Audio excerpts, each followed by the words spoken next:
Il ne se lâche plus après des jours d'angoisse. Tristan Bossy habite à Sainte, sa fiancée, à Kiev. Il n'a pas hésité à prendre la route pour 2300 km. Destination, la frontière polonaise. On est parti donc de Charente-Maritime jusqu'à, donc on a passé Paris, l'Allemagne. Et l'Allemagne, on a longé la frontière tchèque pour redescendre jusqu'à Krosienko, Smolnica, le poste de frontière, qui se situe donc en toute limite évidemment de l'Ukraine, de la Pologne, de l'Ukraine. Un voyage de 24 heures décidé sur un coup de tête pour sauver sa fiancée des combats.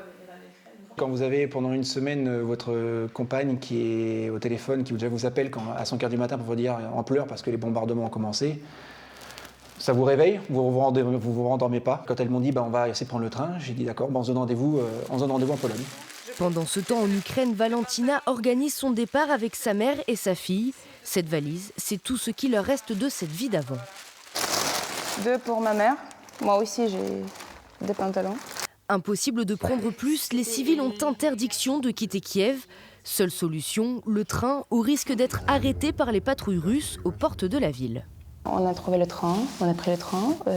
Après, il y avait vraiment beaucoup de monde. Beaucoup de gens restaient debout pendant 11-12 heures. Voilà.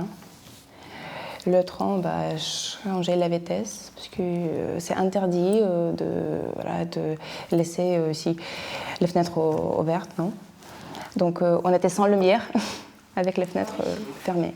Aujourd'hui, elle se dit soulagée d'être en France, une tranquillité de surface.